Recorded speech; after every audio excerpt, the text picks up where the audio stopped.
All right, time to limber up those portfolios. We're going deep into Lululemon's Q3 earnings call today on Talk Tickers. And the stock's already doing some post-market stretching, up over 9%. Let's figure out why. Right. I mean, are we looking at real growth here or just some earnings hype? Are those leggings really lined with gold? Stick with us, and we'll find out. By the end of this deep dive, we'll know if Lululemon's really hitting its stride, what's going on with those U.S. sales being flat, and the big question, should you buy LULU right now? We'll hit the key numbers from the call for sure, but I also want to connect some dots, see where Lululemon fits into the bigger retail picture these days. I like it. Okay, so did Lululemon actually crush it this quarter, or were expectations just, too low? Well, revenue was $2.4 billion, so that's a 9% jump year over year. Earnings per share are up 13%. So yeah, on the surface, things are looking pretty zen. Okay, so not just a post-earnings sugar rush, some real growth there. Yeah. But I did see something in the transcript about slowing U.S. sales. Got to be a concern, right? For sure. Yeah, U.S. revenue was totally flat this quarter. Same thing happened in Q2. The CEO, Calvin McDonald, he's saying it's because they haven't had enough newness in their product lineup. Oh, okay. So basically, they need to get some fresh leggings out there. Basically. They've been riding those core products like the Align leggings for a while now and haven't really launched enough new styles to keep people excited, which raises the question, can they even reignite that excitement? They're definitely trying, though. Yeah, I mean, McDonald's seemed pretty confident about turning things around in the U.S. What's the plan? Just more colors of the same old leggings. More than that, they're totally overhauling how they develop products, put a whole new reporting structure in place so they can, streamline decisions and bring those designs to market faster.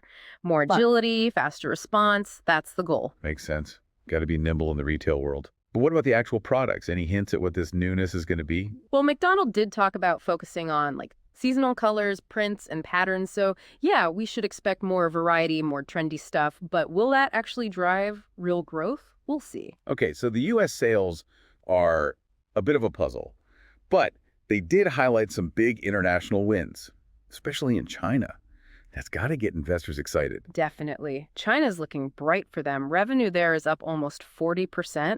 And it's not just about opening more stores. They've really nailed their brand positioning in the Chinese market. Yeah, I was going to ask about that. They kept mentioning made to feel. What's that all about?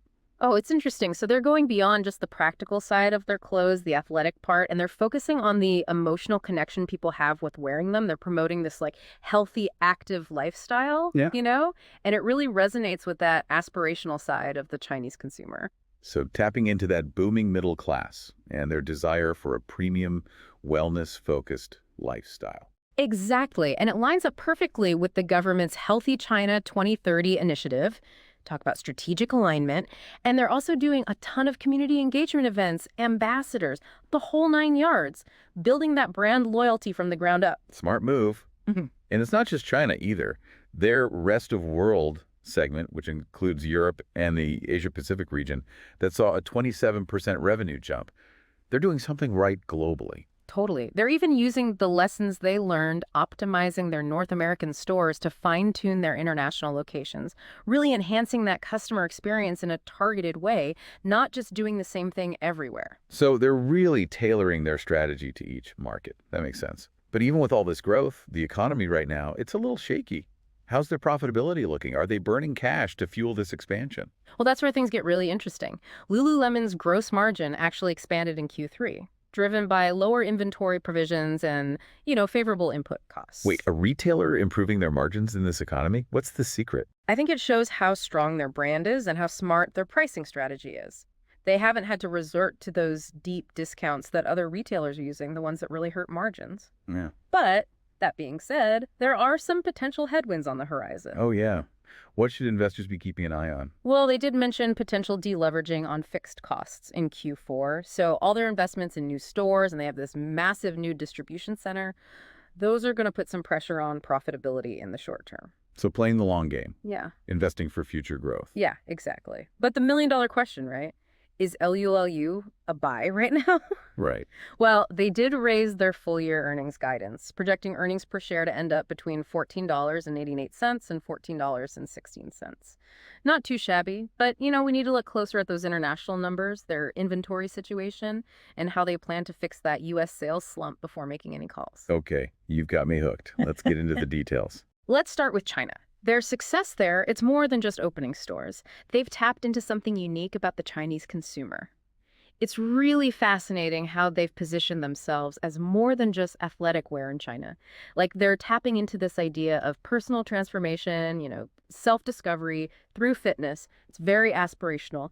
Fits right in with how the Chinese middle class sees themselves. Yeah, it's like they've created a lifestyle brand, not just clothes. Exactly. And they're putting action behind it too. They had this huge event in Shanghai for World Mental Health Day. Like 15,000 people showed up. That's brand building on a whole other level. Yeah, it's not just about buying leggings. It's about being part of something, a shared experience. For sure. And it's working. Their brand awareness in China, it's exploding.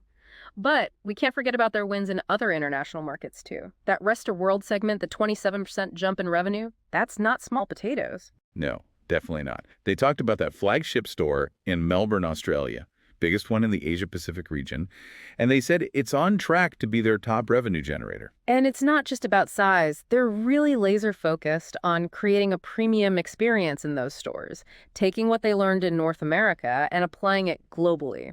So carefully picking the products, thinking about the store layout, the whole vibe. It's more than just a place to buy clothes. Right. It's a destination. Yeah. An immersive brand experience. But enough about stores. Let's talk product. What stood out to you from the call? Well, besides the whole newness thing, I thought it was interesting how they're branching out into other areas, like tennis and golf. Oh, yeah, smart move. They're using their brand power to move beyond just yoga, targeting more active consumers, different interests. Their tennis collection, which they launched during the U.S. Open, seems to be a hit with both athletes and, the fashion crowd. And they're going to make these play category collections year-round, not just seasonal. That's important for building a consistent presence in those markets. Makes sense. And it gives them a chance to do more partnerships, too, like that collaboration with Fanatics and the NHL. Exactly. Great way to tap into those existing fan bases, get in front of new customers. Speaking of new customers, what about their U.S. strategy? Can they actually get that growth going again in a market that feels so, saturated with athleisure? McDonald was really emphasizing how they're going to increase revenue per customer, among their existing loyal base. I thought that was interesting. Yeah, that's bold. They're basically betting that their core customers will spend more if they just have more new and exciting stuff to buy.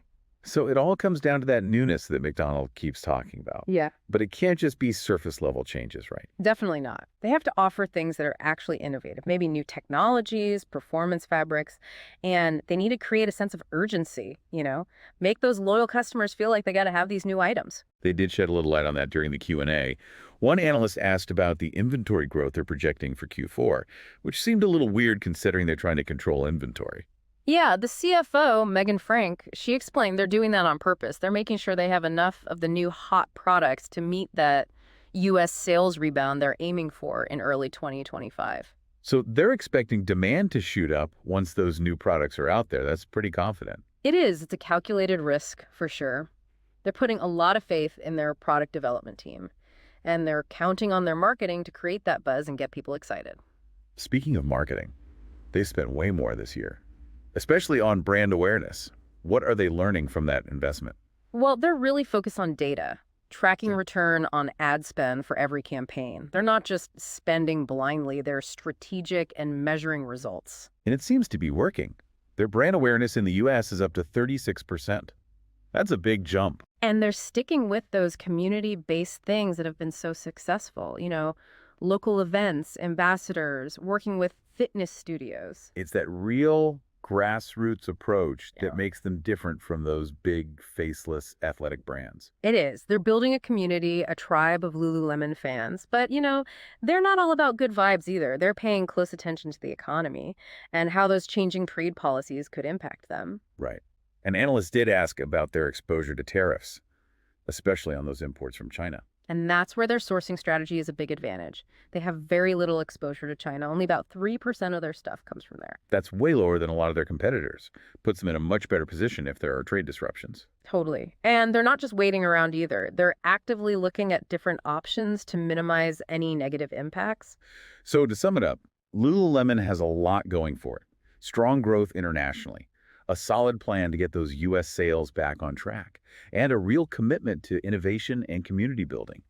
But there are risks to consider. Can they actually deliver on that promise of newness and get U.S. sales moving again? Can they keep those premium prices when the economy is a little shaky? Those are the big questions investors are going to be watching in the coming quarters. But for now, Lululemon seems to be striking a good balance between aspiration and execution. They're a brand that manages to be both fashionable and functional. Aspirational, but also accessible. And that's a winning combination in today's market. All right, so we've gone through the key points from Lululemon's Q3 earnings call. We've looked at the financials, their strategic initiatives, their vision for the future. Yep. But before we wrap things up, it's time for our favorite segment. This is not financial advice. Where we let our imaginations run wild and come up with an outrageous but still kind of plausible trade idea based on the company we just talked about. Ready for this? Always up for a little speculation. Hit me with it. Okay, so they've got this global momentum, right? And that made-to-feel thing in China is really smart. What if Lululemon took a page from those luxury brands and came out with a high-end athleisure travel line? Ooh, now that's interesting. You're thinking like those sleek minimalist suitcases, maybe a yoga mat bag that doubles as a weekend duffel? Yeah, but think bigger. A whole travel ecosystem. Clothes made with temperature-regulating, wrinkle-resistant fabrics, noise-canceling meditation headbands. Maybe they even have aromatherapy built in. They could partner with some boutique hotels, for exclusive wellness retreats. Now that's thinking outside the yoga studio, for sure. Plays right into that whole desire for elevated experiences, that mindful travel thing that everyone's into these days. And it just fits their brand, Yeah. It's not just clothes, it's a whole lifestyle. Self-care, feeling good. But could they actually pull it off? The athleisure market is crowded. Luxury travel is even tougher. That's the outrageous part. But here's why I think it could work. Lululemon already has those super loyal customers. Their customers trust them. They want to live that Lululemon lifestyle. And they're willing to pay for it. We've seen that with their regular stuff. Exactly. So why not travel too? People are all about experiences now, not just buying things. Mm-hmm. This could be how Lululemon taps into that, becomes more than just a clothing company. Yeah. Okay, I'm seeing it now. Imagine the marketing campaign. Travel with intention. Pictures of beautiful places, people doing yoga on mountains, wearing those sleek Lululemon travel clothes. It just screams aspirational, inclusive, and it fits their whole brand. I mean, who wouldn't want to be that person? Okay, I'm sold. This trade idea, I like it. But listeners, this is all just hypothetical. We're just messing around here, speculating. Seriously, this is not financial advice. Yeah. Do not make any investment decisions based on our crazy daydreams. But hey, it's good to think outside the box sometimes. See the possibilities beyond the numbers. That's what makes investing so interesting. And that's what we try to do here on Talk Tickers. We dig into the data, we look at the trends, and then we ask those what is questions. Hopefully it gives you some new things to think about. So what do you think? Could Lululemon be the next big name in luxury travel? Let us know on social media. We want to hear your ideas. And don't forget to check out the full transcript of Lululemon's earnings call. It's linked in the show notes. Always a good idea to go right to the source.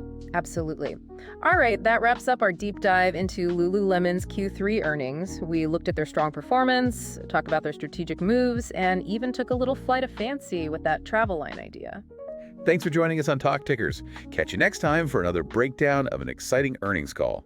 Until then, happy investing.